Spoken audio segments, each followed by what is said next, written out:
গভীর রাত। ঘড়িতে তখন প্রায় রাত ৩টে বাজে। বিনা অটোতে করে বাসায় ফিরছিল। অটোটা তার বাড়ির সামনে আসতেই ভেতর থেকে একটা তীব্র চিৎকার ভেসে আসল। বিনা ছুটে বাসার ভেতরে চলে গেল। রুচিকা মেঝেতে অজ্ঞান হয়ে পড়ে আছে। তার শরীরটা অদ্ভুতভাবে কুঁকড়ে আছে। বিনা দ্রুত তার দিকে ছুটে আসল। তীক্ষ্ণ একটা গুনগুন শব্দ বাতাসে ভেসে বেড়াচ্ছে। আতঙ্কে আর ভয়ে বিনার শ্বাস প্রশ্বাস ভারী হয়ে আসল। বিনা রুচিকাকে ধরে ঝাঁকুনি দিতে থাকল। রুচিকার শরীরটা ফ্যাকাশে হয়েছিল। শরীর জুড়ে কালশিটে দাগ দেখা যাচ্ছিল। কোনোভাবেই রুচিকার জ্ঞান ফেরানো যাচ্ছিল না। বিনা কাঁদো কাঁদো কণ্ঠে দোয়া পড়ল আর চিৎকার করে ডাকতে আরম্ভ করল, রুচিকা, রুচিকা, কি হলো তোর? চোখ খোল মা। রুচিকা চোখ খুলল। তার চোখ একদম লাল হয়ে আছে। সে বিনার দিকে অদ্ভুতভাবে তাকিয়ে হঠাৎ বিকট কণ্ঠে হাসতে থাকল, হা হা হা হা হা। বিনা বুঝতে পারল এটা সাধারণ কোনো হাসি না, নিশ্চয়ই এখানে কোনো অশরীরী অবস্থান করছে। বিনা গভীর কণ্ঠে বলে উঠল, কে তুমি? রুচিকা বিদ্যুতের মতো বিনার হাত থেকে নিজেকে ছাড়িয়ে রান্নাঘরের দিকে দৌড় দিল। বিনার চোখ ঝাপসা হতে থাকল আর কেমন যেন একটা বেলি ফুলের তীব্র গন্ধ বাতাসে ভেসে আসতে থাকল। আস্তে আস্তে বিনার চোখ বন্ধ হয়ে গেল। ২ ঘন্টা পর বিনার জ্ঞান ফিরল। বিনা চোখ খুলে দেখল রুচিকা তার সামনে বসে আছে। বিনা ঘাবড়ে গিয়ে জিজ্ঞাসা করল, কি হয়েছিল রুচিকা? তুই কার সাথে কথা বলছিলি? কি হয়েছিল তোর? রুচিকা কাঁদতে কাঁদতে বলল, মা, আমি বাড়ির পেছনের ওই মাজারটাতে গিয়েছিলাম, তারপর থেকেই এমনটা হচ্ছে। বিনা রাগী কণ্ঠে বলে উঠল, আমাকে না বলে কেন তুই ওই মাজারটায় গিয়েছিলি? গল্প ফ্ল্যাশব্যাকে চলে গেল। ৩ মাস হলো রুচিকার এই নতুন বাড়িতে ভাড়া এসেছে। শহর থেকে দূরে কিছুটা নিরিবিলি জায়গায় ছিল বাড়িটি। ভাড়া কম হওয়ায় বিনা এই বাড়িটাই ভাড়া নিল। বেশ ভালোই কাটছিল বিনা আর রুচিকার দিন।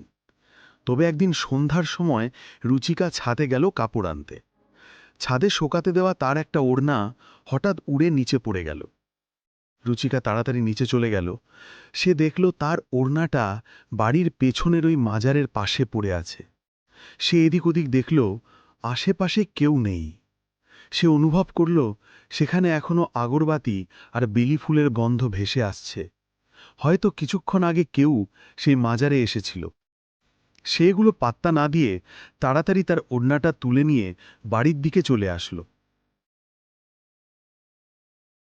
তার ওড়নাতে কয়েকটি বেলি ফুলের পাপড়ি লেগেছিল।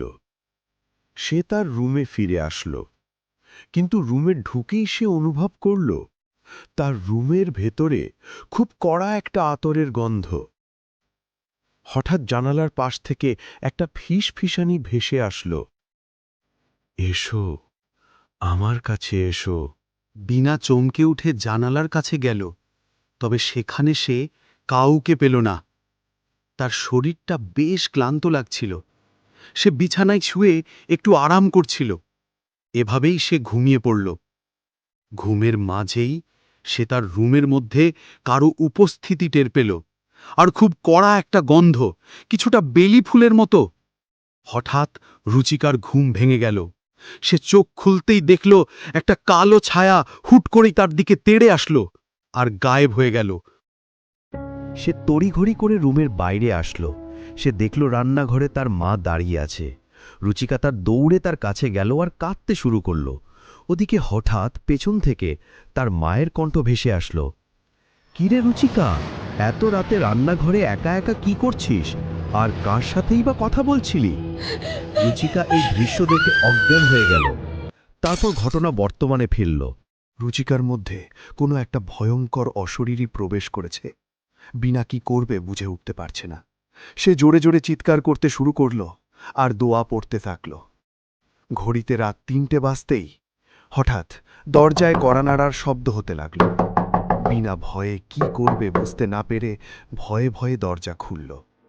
সে দেখল একজন মৌলবী দাঁড়িয়ে আছেন। বিনা কাঁদতে কাঁদতে বলল, বাবা, আমাদের বাঁচান, আমার মেয়ের কি যেন হয়ে গেছে। ওই মৌলবী বাসায় ঢুকল। তার হাতে একটা পানির পাত্র ছিল, পবিত্র পানি। মৌলবী দোয়া পড়তে শুরু করল, আর সেই পবিত্র পানি রুচিকার গায়ে ছিটিয়ে দিল। রুচিকা চিৎকার করতে শুরু করল, ভয়ানক কণ্ঠে বলল, এই মেয়ে আমার মাজার থেকে একটা জিনিস এনেছে, সেটা ফিরিয়ে দে, আমি চলে যাব। বিনা দৌড়ে রুচিকার ঘরে গিয়ে সে লাল ওড়নাটা নিয়ে আসলো। বাবা তাড়াতাড়ি সে ওড়নায় পানি পড়া ছিটিয়ে দিয়ে একটা তাবিজ বেঁধে দিল, আর সেটাকে দ্রুত মাজারে ফিরিয়ে দিল। ওড়না আর বেলিফুল ফিরে পেতেই রুচিকার শরীর আবারও ধীরে ধীরে ঠিক হয়ে গেল। মনে হলো যেন একটা কালো ছায়া তার শরীর ত্যাগ করল।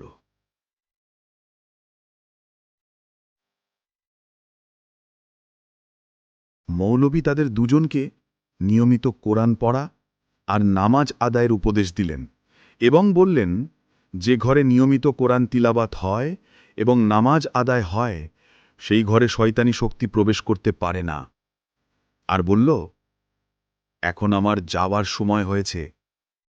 এই বলেই সে চলতে শুরু করল। আমরা দেখতে পাই কিছুদূর গিয়েই মৌলভীটাও হাওয়ায় মিলিয়ে গেল। তাহলে কে ছিল সেই মৌলভী? আর কি বা ছিল সেই জিনের মূল উদ্দেশ্যে? এই জিজ্ঞাসা নিয়েই গল্পটি এখানেই সমাপ্ত হল। ভিডিওটা কেমন লাগলো কমেন্ট বক্সে লিখে জানাবেন। আর অবশ্যই আমাদের চ্যানেলটি সাবস্ক্রাইব করে বেল আইকনটি অন করে দেবেন আরও এমন নতুন নতুন ভিডিও পেতে।